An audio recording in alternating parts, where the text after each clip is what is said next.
কৃষ্ণ। রাধে রাধে বন্ধুরা, কেমন আছো সবাই? নিশ্চয়ই সবাই ভালো আছো আর আমিও ভালো আছি। তো আজকের বিকেল থেকে ব্লগটা শুরু করছি।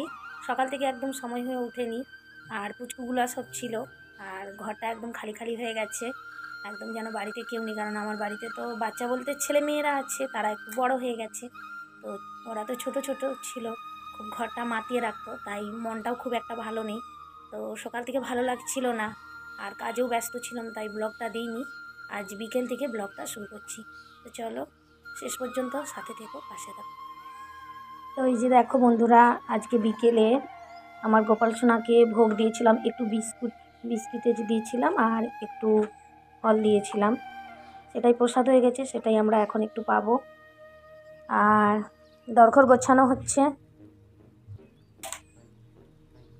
এইদিকে। এই যে মেয়েটা একটু ঘরদোর গোছাচ্ছে, আর এই ঘরের বেডশিটটাও এই যে গোছানো হয়ে গেছে। লাইটটা জ্বালাই, কারণ পুচকুগুলা ছিল তো এতটাই মানে একটু এলোমেলো করে রেখেছিল, ছোট বাচ্চা তো খুব দুষ্টু। তো এই জন্য এ ঘরের বিছানা সে ঘরের বিছানা একটু গোছানো চলছে, মেয়েটা সে ঘরের বিছানাটা গোছাচ্ছে।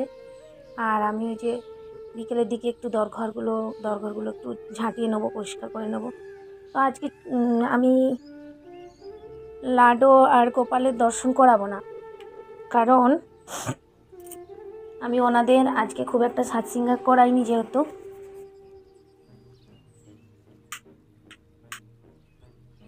তো আজকে খুব একটা সাজ সিঙ্গার করানো হয়নি। তো এই জন্যই আজকে দর্শন একদমই করাবো না, যেহেতু সাজ সিঙ্গার হয়নি।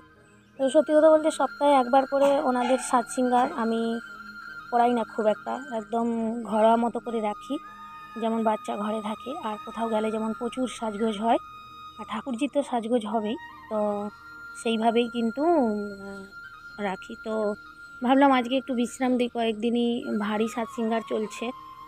আর তোমাদের হয়তো 11 দিন দর্শন আমি করাইনি, মানে হয়ে উঠতে পারিনি সময়ে, আর সব আত্মীয়রা ছিল তো তাই একটু ব্যস্ত ছিলাম। তো এই জন্য আজকেও দর্শন করাবো না, কালকে করাবো। আজকে সাজ সিঙ্গার নেই, সাজ সিঙ্গার ছাড়া ভগবানকে দর্শন করানো উচিত নয়, কোনো মন্দিরেই সাজ সিঙ্গার ছাড়া ভগবান দর্শন হয় না। তো এই জন্য আমি এইটাই মানি যে আমার ছেলেমেয়েরা সাজেনি, তো এই জন্য আজ দর্শন করাচ্ছি না। আর একটা জিনিস দেখো,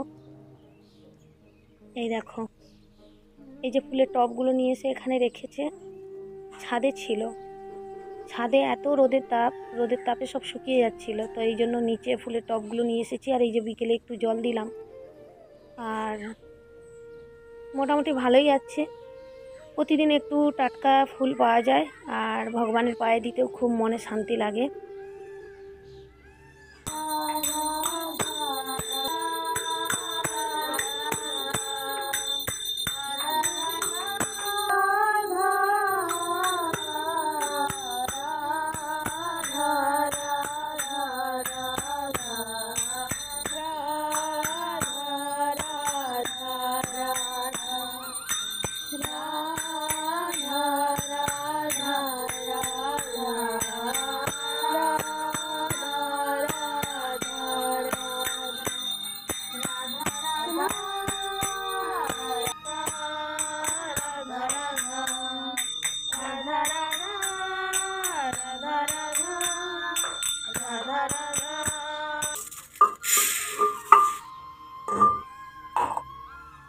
এই যে সন্ধেবেলার দিকে ভজন হলো, আর ভজনের শেষে আমরা একটু প্রসাদ পেয়েছি। প্রসাদ পাওয়ার পর রাতের আজকে একটু ডাল খিচুড়ি রান্না করছি। তো চাল ডাল ধুয়ে এর মধ্যে টমেটো, আলু, নুন, হলুদ আর একটু কাঁচা লঙ্কা ছিঁড়ে দিয়ে দিয়েছি।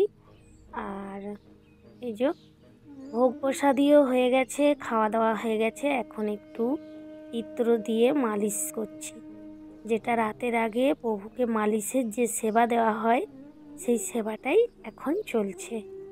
তো আমরাও এবারে প্রসাদ পাবো প্রভুকে ঘুমু করানোর পর। আর এই যে প্রসাদ। তো আজকের মতো ভিডিওটা এখানেই রাখছি। রাধে রাধে।